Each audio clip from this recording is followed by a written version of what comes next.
They made a critical mistake when they decided to mess with me. I'm Ethan Morgan, a 38-year-old remote business consultant, DIY fanatic, and proud owner of a 30-acre ranch just outside of Austin, Texas. For 2 years, I lived peacefully, slowly transforming my overgrown patch of land into a thriving haven of innovation and self-sufficiency. That is, until the Golden Meadows HOA decided I didn't belong. They tried to block my only access road, threatening to turn my peaceful country life into a bureaucratic nightmare. But what they didn't realize was that I wasn't some clueless city dweller. I grew up in Texas, and I know a thing or two about standing my ground and building solutions that pay for themselves. My story began with a dream to own land, grow my own food, and live on my own terms. When I bought the ranch, it was far from perfect. The fields were wild and overgrown, the house needed more work than I cared to admit, and the barn leaned dangerously to one side, like it was tipsy from decades of neglect. But none of that mattered to me. The soil was rich, the water rights were legally secure, and the solitude was priceless. I didn't just sit around and wait for things to improve. I got my hands dirty. I built an automated irrigation system using soil moisture sensors and weather forecasts to determine exactly when and how much water to use. Then, I designed a solar-powered chicken coop with doors that opened and closed automatically. And I even installed motion trackers in the goat pens so I could get alerts if one of my animals went into labor. I'd always had a knack for tech and electronics. In middle school, I was the kid who took apart the toaster just to see how it worked, much to my parents' dismay. That curiosity followed me into adulthood. I taught myself programming, circuit design, and automation systems, and I put all of that to work on my ranch. In time, my little experiment became something beautiful. People started showing up. Families from nearby neighborhoods came by for fresh eggs, vegetables, or just to see how the place worked. I rented out part of the property for camping and small weekend events, and my neighbors, especially Frank and Eleanor Hamilton, an elderly couple with hearts of gold, became regular visitors. Frank, a retired engineer, even helped me debug a few tricky systems, while Eleanor paid for eggs with warm blueberry pies. I didn't just build a ranch, I built a life. That life began to unravel the day I received a certified letter from the Golden Meadows HOA. It wasn't even addressed to me properly, just a generic notice about an urgent community meeting to discuss road usage and security upgrades. I wasn't part of the HOA, but the only access road to my ranch passed through their subdivision. It always had, and I held a recorded easement from the county proving it. The previous landowner had used that road for decades. Legally, they couldn't block it. But legally, and actually, aren't always the same thing. Curious and a little concerned, I showed up to the meeting. It was held at their pristine community center, a sharp contrast to the mud on my boots and the grease stains on my jacket from working on the goat feeder earlier that day. I got more than a few sideways glances as I walked in. The room was filled with about 20 residents, seated in neat rows, their expressions stiff and polite. I spotted Frank across the room, who nodded at me with concern. Something was off. At the front of the room stood a tall man in a tailored suit, with slicked-back salt and pepper hair and an air of corporate arrogance. He introduced himself as Maxwell Bennett, the new HOA president and a former real estate developer from Dallas. Next to him stood Patricia Lawson, the HOA manager, whose expression was so pinched I feared it might crack if she smiled. Maxwell's tone was polished and practiced, the kind you'd expect from a man who's talked his way out of lawsuits and into luxury contracts. He breezed through updates on landscaping, the summer barbecue, and the pool renovation before landing on what he called the ranch road situation.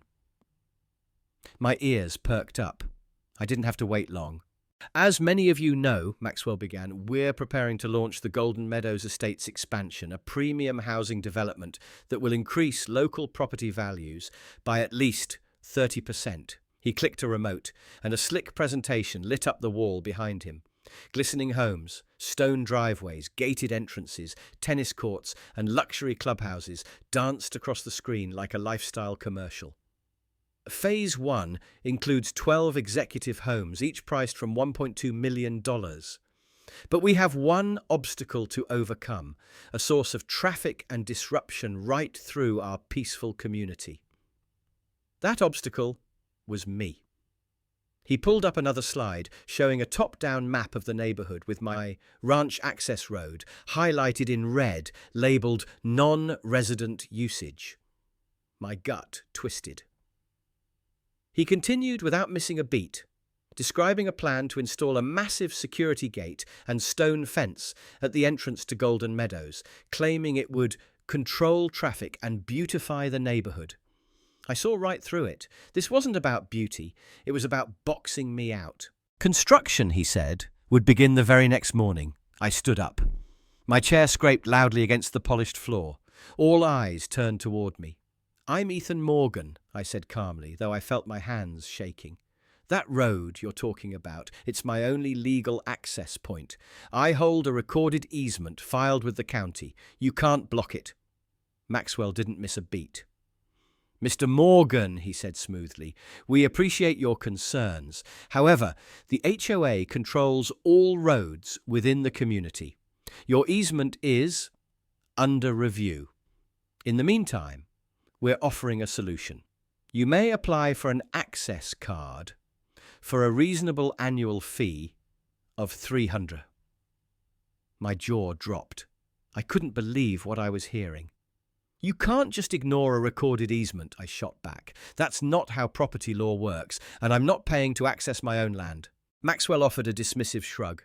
"Well, times change. We'll sort out the paperwork in due course, but construction begins tomorrow." That night, as the rain came down in sheets and thunder cracked the sky, I called Olivia Nguyen, a college friend turned real estate attorney. She listened carefully, asked all the right questions, and confirmed my worst fears. Yes, my easement was valid. No, they couldn't legally block the road, but stopping them could take months, maybe even years of court battles. "Document everything," Olivia advised, "and if they build that gate, call the sheriff. Blocking your only access point could be considered unlawful detention." I barely slept. The next morning I woke to the sound of bulldozers. The first light of dawn did not bring peace, but the guttural echo of heavy machinery. The rumble of bulldozers and backhoes rattled the stillness outside my farmhouse window. A glance through the kitchen window showed survey stakes and stakes marked with spray paint, lining the road like tombstones marking the death of my access. My heart sank, but I refused to panic. I refused to show weakness. Coffee in hand, I stepped out into cold air and started documenting it all. Photos with timestamps, videos of every machine, every operator, every inch of dirt moved. The world would see this soon enough. Before long, I drove straight to the county clerk's office, the certified easement in my hand, shaking slightly as I waited in line. When they finally handed me an official, stamped copy, relief mixed with resolve. The law was on my side. Then came the call to the local sheriff. In 30 minutes, a deputy arrived, boots crunching on gravel, and listened to my evidence. "You're right," he said quietly. "They can't block you, but getting them to remove it may take a court injunction." I nodded, knowing it could take days or weeks, depending on the judge's schedule.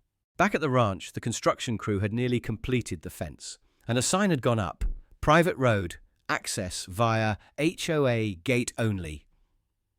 I was cut off, categorically excluded, and officially declared unwelcome to my own land. Frustration bubbled but didn't escape my lips. I spent the afternoon researching legal strategies, digging into recorded documents, examining county records, and preparing a folder thick with proof. Meanwhile, I sketched plans in my workshop, a new idea taking shape. If they wanted a gate, I'd give them one, and I'd make it pay. I spent the evening pulling parts from my solar panels, electronics bins, and old IoT devices, building a toll booth prototype powered by solar panels with sensors and license plate recognition programmed in code I'd written. It wasn't elegant, but it was effective. and legal under my rights as a property owner to make improvements to my access route, which the easement explicitly allowed. By midnight, I had a beta version working, a camera, a barrier arm, and a charger to process automated payments. The next morning, the sign changed. Private toll road, $5 per vehicle. I stood outside, muddy boots on, proudly watching traffic continue to use the route.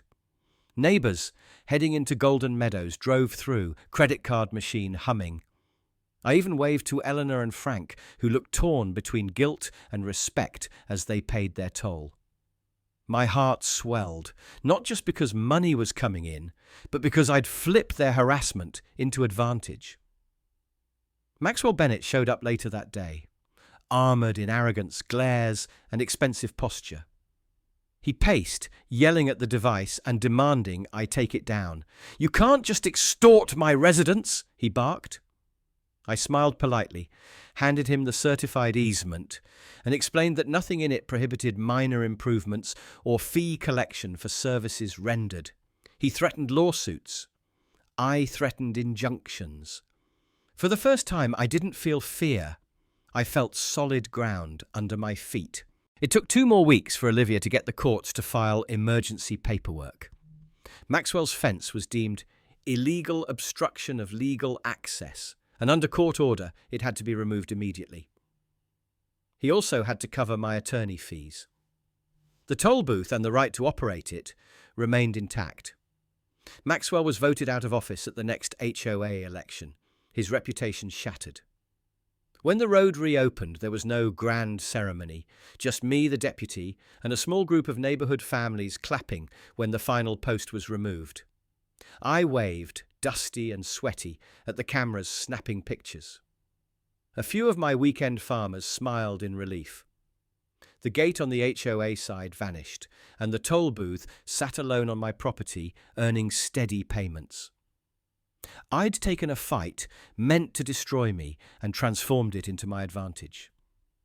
That night, I sat on my porch, listening to crickets under a sky full of stars, counting the digital payments streaming in, surpassing $3,000 that week. My ranch was growing, not just in acreage, but in purpose. I proved that property rights matter, that a methodical, honest man with tools both technological and legal could stand up against bureaucracy and win. Golden Meadows estates would rise, and their property values would climb, but they'd earned it by respecting a Texan's land, his perseverance, and his freedom.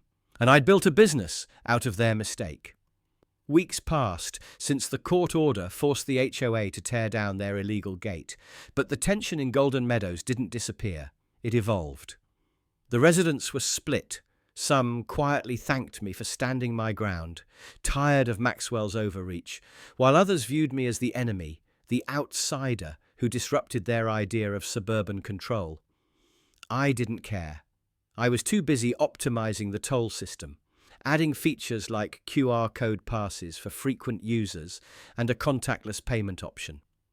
My inbox overflowed with inquiries from nearby rural property owners who wanted to build their own versions. I began documenting the process in short videos, nothing flashy, just me in front of the booth, explaining code, wiring, and strategy. I didn't plan to go viral, but somehow I did. By the end of the month, a video titled "HOA blocked my ranch, now they pay me daily" hit 1 million views. The comments flooded in. People who'd been bullied by HOAs, viewers from rural areas facing similar battles, even former board members anonymously sharing insider stories. What began as a desperate defense of my land had transformed into something far bigger. I decided to lean in. With Olivia's help, I officially registered a small business, Texan Smart Gates. It started with toll booth kits, solar-powered, DIY-friendly setups with step-by-step guides and support videos. Orders trickled in at first, then surged when a national homesteading blog featured me. I hired a part-time assistant from town, a tech-savvy high schooler named Jesse, who helped manage inventory and packaging. By month 3, I'd made more from my side business than I used to earn in consulting. Meanwhile, the HOA tried one last stunt. They filed a noise complaint, alleging that the toll booth's voice prompts violated community tranquility standards. It was laughable. The sheriff showed up, heard the gentle "please scan your card" from the speaker, and rolled his eyes.